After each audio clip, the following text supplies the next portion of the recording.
Appreciate adjustment, kind of like what we've been preaching to our guys all week, right? Like we're going a day early, so it's our normal routine.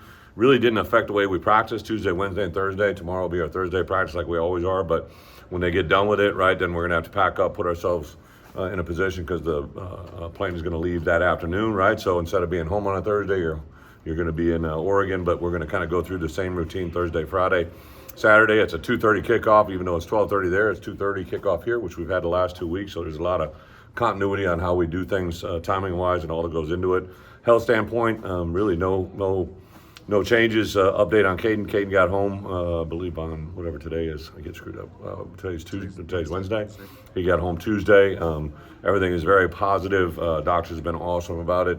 Surgery went well, so he's on his road to recovery. And everybody that played last Saturday is ever going to play this Saturday, so should be good to go there. With that, I'll open up for questions.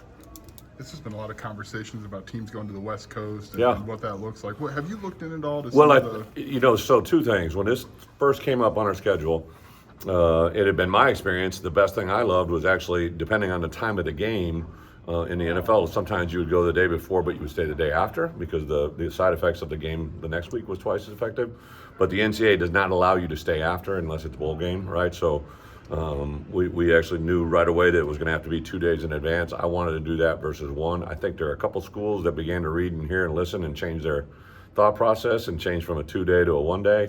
I've said it all along. This is what I want to do. This is how we want to do it. It's what I really believe in. So we've kind of conditioned our guys to follow that path. So, for us, I think the added bonus that we didn't foresee coming was when it got selected into that 12:30 time slot, which is really not a very common time slot out there. Usually, it's the afternoons to evening game. So, that's what we stayed with, and that's where we're rolling. Is there anything in particular that you wanted to keep it at that 2 days? Like, was there anything in your studies that... I did not have Lauren Tate on a phone call on my bingo card today. Go ahead. Was there anything... Good point, touche. I got you. Anything in particular that was such a sticking point that you wanted to stick with that 2-day? Like, anything in your studies that you knew that, like, you don't want to vary from that 2-day? Well, the biggest thing is we wanted to stay on rhythm for where we are, and if we did what we normally do, we'd have to leave so early on Friday and get going to get to a normal time out there. So we'll get out there Thursday, really get there right about, it'll be about chow time. They'll have a little bit of food on the plane, but all of our guys, knowing them, should be very hungry. So feed them. There'll be an NFL game and a college game going on. They'll have a snack that night, and then we'll get them up at 8 o'clock, which is, well, they'll probably be up before that, but we'll do our normal Friday routine, kind of like almost the exact same time frame we'll do here. I think in a 3-day window, it's hard to adjust your body clock. It's just what it is. So this kind of allows us to stay right on track. I've seen everything. Some people keep their time the same time from where they're coming from. Some people try to figure it out too much. I think our guys enjoy the process. I am a schedule guy. I think if you talk to our players, the one thing that is pretty regimented is I talk about daily schedule. Daily schedules always adjust, but the schedule is a schedule, and I think we condition our guys to think that way. I guess on the schedule front, we talked to Pat yesterday, and he talked about how he's kind of shifted his to get here at 5. Pat Bryant? Yeah, and get in some work on his own. Just what have you maybe seen that do for him to have a regimen? So ironically, this week, right, we're in week, basically our 8th game, but the Tuesday after Kansas, I saw Pat in the first 2 games really begin to play at a high level. I saw it in his preparation. I saw the rewards of what I saw, and so I didn't tell anybody. We went into the Tuesday meeting of Central Michigan. We have a 7 a.m. I always start the day, so I always have the first 5 minutes of the team meeting to show our schedule of the day and what we're going to do at practice. And I got done, and I said, Pat, would you mind standing up and telling the team what building your routine is and what that means? And I didn't give him any warning, and he literally got up and gave a 5-minute talk to the team about preparation and routine. Talked about how he gets in the building at 5:15, 5:30 every morning. He catches 50 balls before practice. He does it to watch film. He talks about his post-practice routine, and I've seen that manifest so many times. And at the end, I said, have you done it your whole career? He goes, no, I wish I had, right? And he said he'd given credit to, he learned it from Isaiah, right? Isaiah taught him how to catch X number of balls. And I think that's one great thing about our building, our place is, seniors graduate, but tradition never does, right? So the more tradition these guys can pass on to the younger players. Pat gave that talk, and the next day we had about 80 players that were out on the field 20 minutes earlier than they've ever been, just from that talk by Pat Bryant. So I made that reference again this week because this routine this week is going to be a little different. You just have to adjust. But the work that we do and the way that we do it stays the same. But it's been awesome for Pat. With Saturday being such an emotional day, how have you seen your guys put that to bed and focus on practice? This Saturday or last Saturday? This past Saturday. I don't think it was emotional. I mean, it was an emotional day, right? A lot goes into it, but I think our guys just enjoyed the moment. My I question know, is- yeah. I guess my question is, have you sensed they're locked in? Oh, hell yeah. Like, these guys have been, yeah. I think there hasn't been any Wednesday, Thursday, whenever I usually talk to you guys, where I've been concerned about our prep. Like, there's definitely days that are better practices or whatnot, but their intent, their work ethic, their deliverance. I think the voice of Luke Altmaier on practice days is really, really significantly higher on offense. Like, he demands it, he gets it. Josh Kreutz up front on the defense side of the ball. Miles Scott, Dylan Rosiak, Gabe Ackas, Alec Bryant, Alec did to a certain degree, but even Xavier Scott, those guys, they just understand what the level needs to be at and the precedence. So, listen, Michigan was awesome. You know, we always did this little, hey, raise your right hand, pat your shoulder on the back, and move on, right? Like, hell of a job, but all we did is put ourselves in a position to make this game bigger. Brett, when we got JMO yesterday, he said something interesting, which is everywhere else he's been, there's been a defensive playbook. Here we don't have that. And it really makes his guys diligent when they take notes in the meetings, and that's essentially the playbook. Yeah. And what they do. Have you found that has worked throughout your career? Well, you guys, I write, right? Like, Right. I'm a bad typer. Like, if you ever get an email from me that's more than 100 words, realize I just gave you 15 minutes of my life, right? Like, I can't type.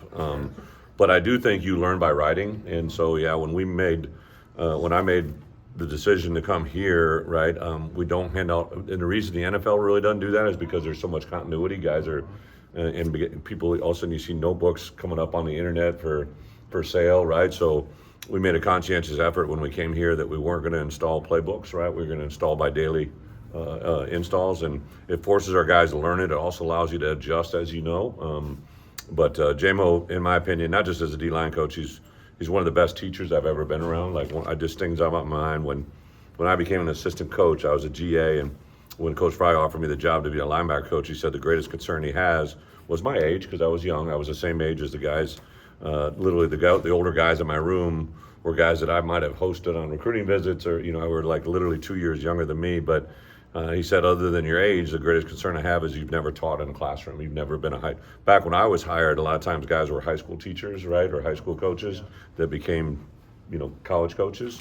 That transition now has evolved, but I really press my young guys. We get them on the board, we make them teach. When JMO was a young coach, I made him get on the board and teach. So JMO's a really good teacher. Shoot, there was one time in fall camp 2 years ago, we have seating charts, Sure. right? And in our defensive meeting room, in our every meeting we have, there's a seating chart. And JMO threw in my box the seating chart for the D-line room, and he had made corrections from the day before because one of the guys we recruited was a lefty and he didn't know it, right? Because that doesn't show up on D-line play, right? So he had adjusted his entire room to two left-handed players that needed room to right to their left. Okay. And I'm like, for a person to think of that and install that into their classroom environment, I think that's the teaching that goes on, especially in JMO's room in this building. It's really big. Coach, you've experienced some top buildings this year. Went to Lincoln, went to State College. This place, though, notoriously is one of those Right. top. How is it different? What do you understand this place as opposed to the other place? You write an article on crowd noise? Is that what you're doing? Well, no, Yeah. it's just how you doing it. Yeah, no, I had a good fortune early in my career. I was a graduate assistant at Iowa. We went to the University of Oregon and played, and at that point I saw this place was really at a different level, right? And then watched it, admired it over the years. Chip Kelly, we competed in the Rose Bowl, so that year I had watched, in our Rose Bowl preparation, I had watched a lot of TV copies and that's when things were really beginning to roll there, right? And then admired, and then Dan, during this 2.5 year window, he's lost one game at home, right? So the environment they have there, obviously we have the good fortune of the Penn State game, however you want to, some people say it's a bad fortune, it was because we lost, but it's only a true loss if you don't learn, right? And we had the learning experience of that day that we all have to own and carry it in our front pocket, not our back pocket. We got to learn that thing every day. And, I know it's not only going to be a loud crowd, it's going to be a very active crowd. They're on top of you. It's a bowl that really sits really on top of you. They got a duck on a bike and they got all kinds of stuff that are going on. And there's an environment there that is truly just awesome.